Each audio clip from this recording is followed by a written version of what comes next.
What is up and welcome to the Underground. It is Ned catching up with Lee Carver, one third of the Alla Xul Elu. Sitting there in a dark room, it kind of looks like it right now. Lee, what's happening, man? Absolutely. I am sitting in the deepest, darkest chasm abyss known to humanity. I don't even actually know where I'm at right now. It's devoid of space and time, but it's dark as fuck and super edgy. It is, man. We need to sort Ned, of insert you need to say Allah Zul Elu one more time. Try it one more time. Alla Xul Elu. There we go. You fucking nailed it that time, brother. Did I really make a mess of it, did I? The first one was a little wishy-washy, but this one was pristine. Man, I'm embarrassed. Not a great way to kick things off, man. But No, tell it's us the about best way. Tell us about Camp Xul too, Lee. It's coming up this weekend. It's going to be massive. Friday, Saturday, and Sunday. How hype are you guys to run it again for a second time? Well, we're running it back. It's the bloodiest sequel imaginable. Camp Xul motherfucking 2, June 3rd through the 5th, Southern Ohio. It's the convergence of all things dark and evil. And you just plug that directly into the veins of a horror/music festival. And it just turns out to be the fucking utopia for all fuck ups and downtrodden freaks like us, the Zuligans. Oh man, I tell you what, I caught the Camp Xul 1 documentary that you guys have released, and I don't even know what I watched, Lee. It definitely looks like a time though. I lived through it, and I don't even know. It's all blur. It's abductions. It's copious cigarette butts and just random lacerations showing up on your body, musical acts, all of that things, and sacrificial rites, things like that. Yeah, just things that happen every other weekend type deal. The abductions were the one that sort of had me like just grabbing random people here and there. And I was like, wow, it looks like just like I said, man, it's all sorts of crazy. And you've got it happening in an abandoned ghost town. Is that right? Absolutely, and I want to just point out really quick, we lead the rap game in abductions, I think. Like in terms of abductions and abducting people and fans, I would like to say that we're probably, at least in the continental United States, number one. Yeah, well, I'm not really sure if that's a thing to sort of boast about, Lee, but I guess, man, if it's there, man, you got it bragging rights, I guess. Absolutely. It's all part of the fucking Zooligan experience. If I can't toss you in a van, berate you, and burn your arm hairs off with a cigarette, I mean, what are you really a fan? I wouldn't have thought so. So, man, how did you find this Camp Xul? How did you find this ghost town? It's in Ohio somewhere, yeah? Absolutely. Southern Ohio, Williamsburg, Ohio, to be pinpoint accurate. And it's actually really funny how it came about. A fellow Zooligan hit us up.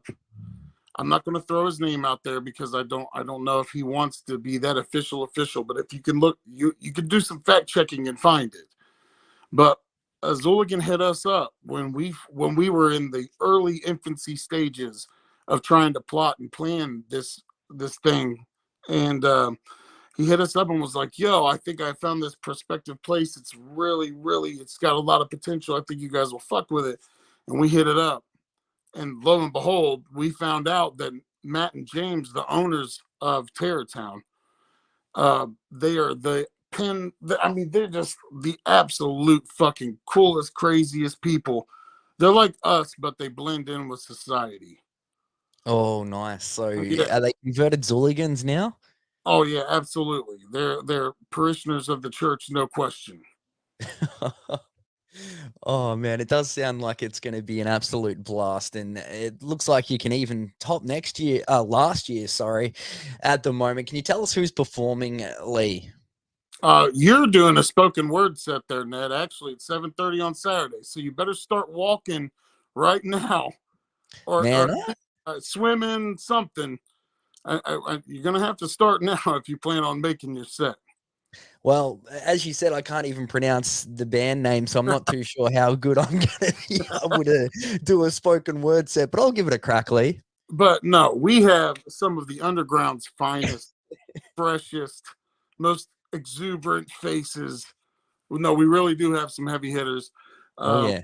we have Buckshot's going to be there. We have Scum and IP's going to be there. Slasher Dave's going to be there. Blaze Your Dead Homie's going to be there. Motherfucking Demented Duo known as Twiztid is going to be there in a meet and greet facet. Maybe a little something more if you're in attendance Saturday night.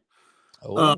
We have, I mean, I'm going to rattle off name after name after name, and I'm going to end up forgetting people. So I'm just going to stop right now. But if they fuck with us and we fuck with them, most likely they're playing this Camp Xul. And if they're not playing this Camp Xul, we're already locking them in for the next one. Oh, awesome, man. So this is an annual event. It'll be happening again around the same time next year, yeah? Absolutely. No more winter Camp Xuls. The Yeah, first one, we had to prove ourselves, so we had to have it in fucking frigid Arctic temperatures. it didn't really look like it slowed anyone down. Again, sort of shooting back to that documentary though, Lee, like people walking through mud and all that sort of stuff. So you've got some very dedicated fans. The Zuligans are a very intrepid force of nature, and they can't be stopped by conventional weaponry, and they can't be stopped by some fucking frigid temps, so to speak. So we saw the resilience of our people, our core, the church, and we don't have to do that shit again because it popped off and it went really well, and we're gonna do it again every year in exotic climates. Yeah, that's what's up right there, man. Now let's just change things up for a second here, Lee. I want to get to know you a little bit personally off the side of Camp Xul. How did you sort of discover your love of the sort of horror theme and horror themed music and sort of our underground style in general? Man, I could write a small novella about that, but to summarize it, I think the easiest. I was like a latchkey kid, 80s kid, never had a dad, blah blah blah. Every fucking person Yeah. my age is story. I'm not even getting into that. I'm not looking for sympathy, Ned, okay? But I spent a lot of time by myself, spent a lot of time, mom was always working. And so I spent a lot of time by myself. And I think a collection of VHS tapes, the very first movie that really truly inspired me or titillated me, so to speak, about the morbid and macabre would have to be Nightmare on Elm Street. The very first Nightmare on Elm Street. My mom let me watch that just unchecked, unadulterated. I think I watched it 30 times. Whoa. And I think that kind of sparked it. I've always been like an anti-hero kind of guy. Like I've never really been like, oh, Superman and Batman. I mean, I love Batman, whatever. I don't want Jamie to get fucking mad at me here. But I'm saying, I don't know. There's just been something about horror. I think if you look at the people who idolize and worship horror, like my brothers and I think there's just like a I know this sounds hallmark and kind of corny and cliche or whatever, but there's like an underdog quality about those kind of people. Yeah. Like it's you never really meet like an uppity kid from the suburbs that had like the best life ever, nuclear family, both parents, and they're like, I really enjoy horror. Like, and they're tatted up and they have like fucking Pumpkinhead in their living room. That never is a thing. And I think because it culturally speaks to people who have been through shit.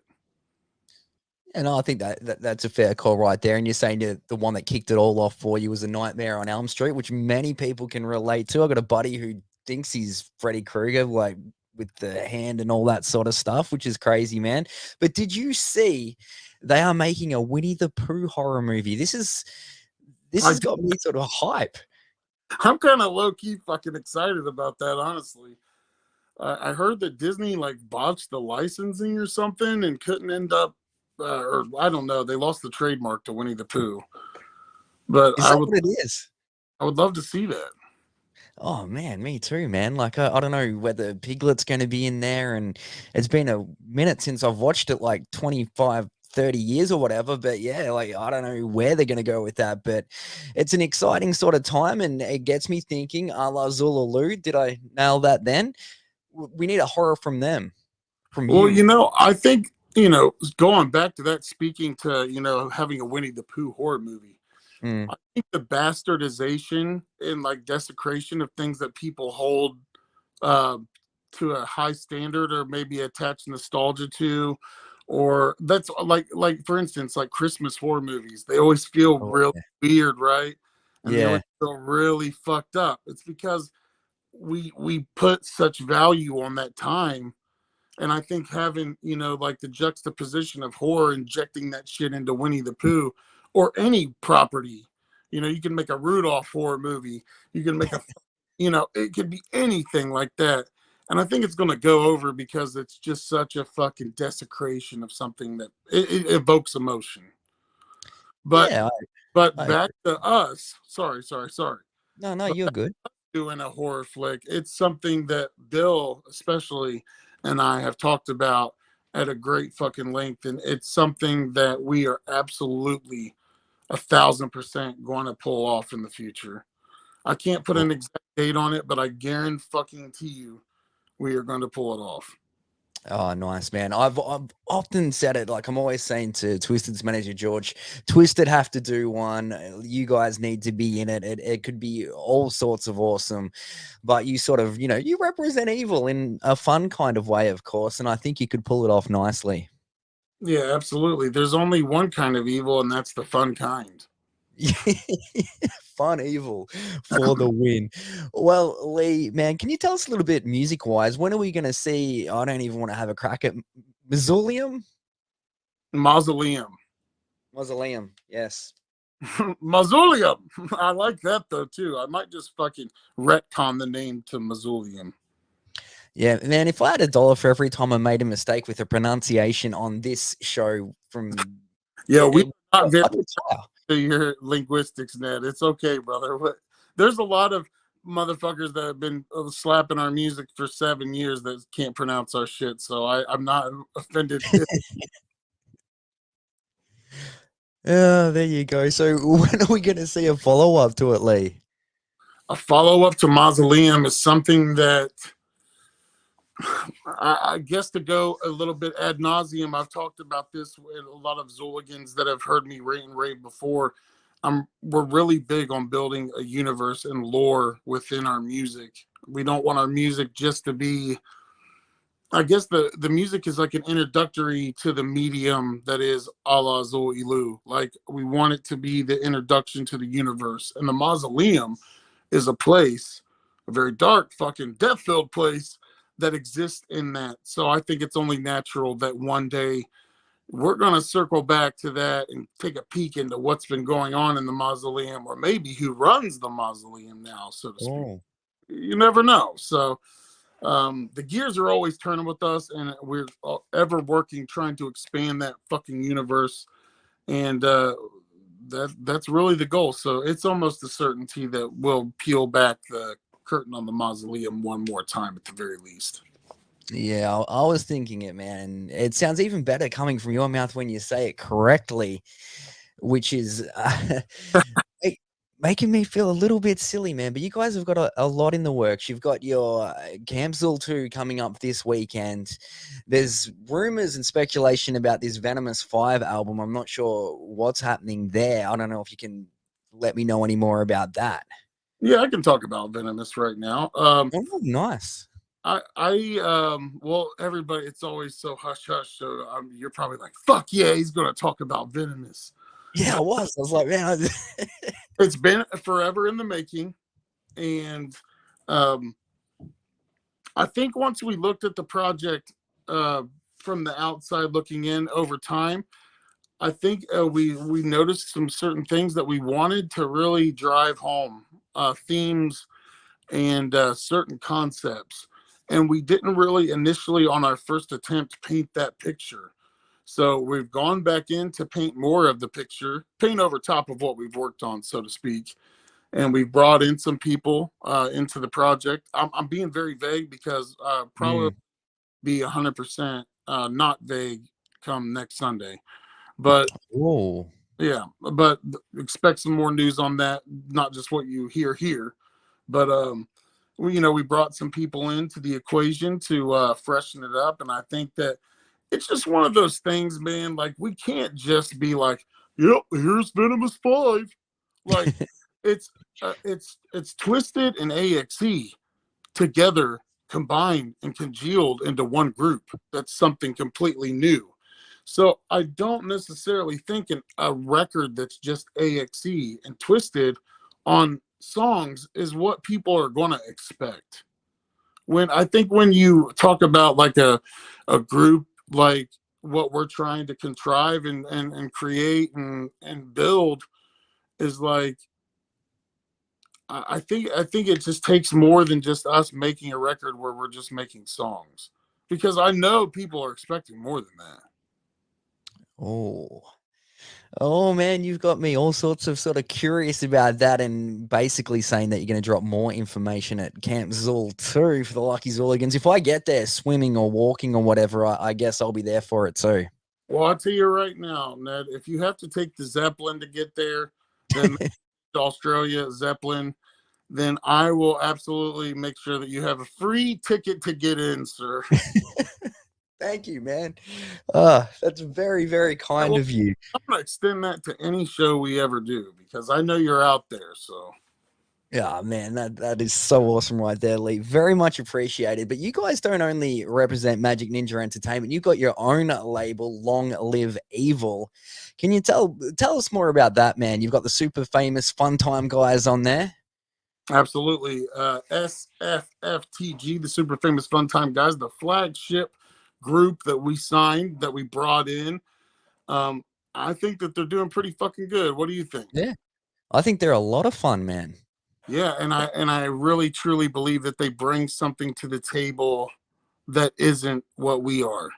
And I think that that's a massive thing. I mean, everybody looks back at like the labels of the past, and who did what and what happened with where and blah blah blah. And I think that was always if you look at any record label from Psychopathic to Death Row, you find that it only works when you're signing people. You don't want 10 of the same act. You got to find variety and variance among your peers, and I think that they make it work the fucking absolute best. Yeah, I think that's very well said there, Lee. And like on the topic of that, I guess, I don't know, it could be a touchy subject, I suppose, but are you planning on sticking with M&E, or do you think you guys will sort of go your own way at some stage and try grow LLE a little bit more? Like, what's sort of the plans in that aspect? Well, if I could put it blunt, I am a fucking George Vlahakis guy. He's a great guy. A huge George Vlahakis guy. He fucking knows that I'm a super mark for him, and I don't really, no matter what, that's a relationship that we will always maintain. Yeah, and it's not like an active plan for us to just be like, yeah, we're gonna wait till this happens and then do this or this or this. I just feel like M&E has always been a home for us. yeah. And they have the reason. I mean, I cannot stress this enough about M&E and the beauty of it as a label is that M&E has cultivated and helped us with every idea that we've brought to them, and has never tried to creatively interject themselves into anything. Mm. I think that alone in itself, our loyalty lies with them until for a very long time. Just because of that alone is so integral in a group like us's process, and a group like us's growth and build. It's very rare to see an artist have a sub label that's already signed. Yeah, that's a very good point right there, and it's excellent news for being a big M&E guy myself to hear that you'll be sticking around for a long time. I just sort of wasn't even planning on asking that, but just I thought I'd throw it out there, kind of thing, man. But do you yourself have plans to sign anyone else then on LLE, Long Live Evil? Absolutely. I think that kind of goes with there's never like it's got to be organic with us, man. You can't, it's not just like it's been a year, it's time to sign somebody new just so we can try to get eyes on, Mm. sign. it's got to be somebody that really fits into the algorithm of evil, so to speak. The algorithm of evil. I like that. Yeah, and yeah, I just don't think that there's people that I would love to sign right now, but it's just like shit, man. I mean, I think the main attribute of wanting to sign somebody when you're in the position as us, you're looking for artists. The main attribute you look for is people that don't even need you. Mm. So it kind of puts a little bit of an air of hesitance on it because you're like, they're already killing shit. And there's certain things that have to be done from a business perspective when you're starting a label. That's like, you have to let them listen to you they have to listen to you at least for a certain period of time. Yeah, alrighty, man. That's cool right there. I'm sure there's going to be some more information and whatnot. Like, are That you going to drop some more uh, bomb drops or anything like that at Camp Xul too, or? I'm sorry, I have to reiterate though that the last question ended like I was like a real asshole, but I was just pointing out that it's very hard to sign people that are already killing it because you don't want to slow that momentum and you don't want to, like I was just saying, interject yourself into it and fuck up that vibe for them. You know what I'm saying? So it's a weird thing, man. But yes, there absolutely will be future signees to LLE. Ah, cool, man. Just, yeah, putting it out there. It didn't come across like an asshole at all, man. Okay, cool. All right, well, thank you so much for taking time out, Lee. Just got a couple more, but as you said, I'm going to hold you to it. We need another one where we can get you on the video side of things. But Sure, I I'll want to bring know, it with me next time. how, yeah, what are you bumping right now, Lee, music wise? Oh, well, it's funny. I'm not really listening to a ton of shit because I try not to listen to a ton of music, other people's music, when I'm working on a lot of my own. Oh, yeah.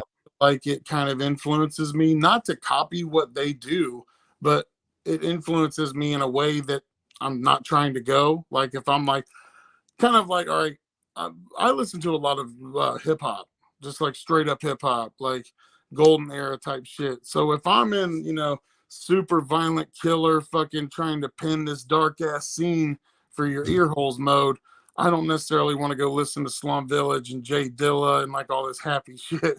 Yeah, true. And a lot of the stuff I listen to a lot of 70s and 80s funk and R&B, and I listen to a lot of golden era hip hop. That's like the 90% of what I listen to. Ah, And, there you go. and I don't, what I'm saying, when I'm trying to paint violent pictures, I'm not listening to that shit. So I tend to just listen to what I'm working on at the time. But there are a ton of joints that I've been wanting to catch up on. Um, I know that let's see, Pusha T dropped a new record. I want to eventually listen to that record. The new Kendrick, I'll peep. Uh, you know, I listen to a lot of old shit, man. Like it's still 1999 to me, man. I'm an old head. I still listen to HOK, Twiztid, ICP. Just fucking, I'm still listening to the same shit I was listening to when I was 17. Just fucking change a couple artists around. Man, it sounds like we are very much of the same vintage and living in the same world, I would say right there, Lee. Well, one last one before I go. I just want to know what's your favorite Netflix show or TV show, I guess. What would you recommend? Man, that depends on what mood I'm in, brother. Because True. I'm a very eclectic person, and as horror driven as I am, I watch a lot of non-horror shit. And right now, Netflix, um, I'm waiting for my kid. We're waiting to watch Stranger Things. We're getting ready to ingest season 4 of that. That's a big deal in this household. Uh, Yes. the Obi-Wan Kenobi series, that's a big deal in this household too. I just watched the first episode of that last night. Good. I'm a huge fucking Better Call Saul fan. I Oh, okay. Yeah, nice. I love Bob Odenkirk. He's one of my favorite actors. I got to throw that out there too. Um, but oh man, there's a lot of shit. I'm the dude that I'm so far behind on a lot of stuff but I still try to catch up with a lot of things. I would have to say Netflix wise, it'd be the Stranger Things right now.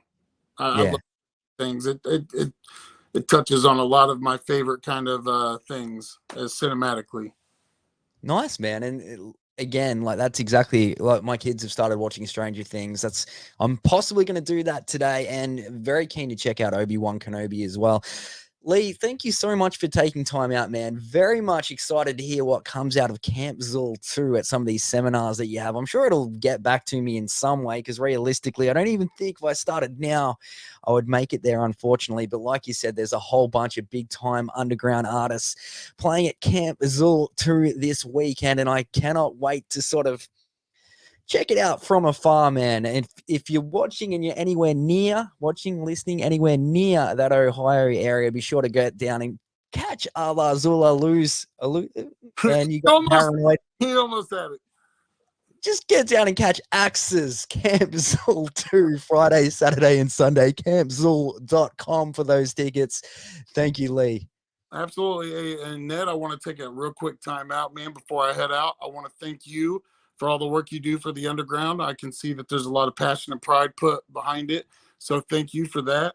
And I want to say shout out to all fucking, I only imagine there's probably 5 of you, but 5 Australian Zuligans will fucking get wet and multiply into 20, which will multiply into 100, which will multiply into 1,000. So if you're listening to this and you live on the continent of Australia, it's horns to the fucking horizon from the church to the top of the Citadel all the way to you out in fucking back country Australia, wherever you're at.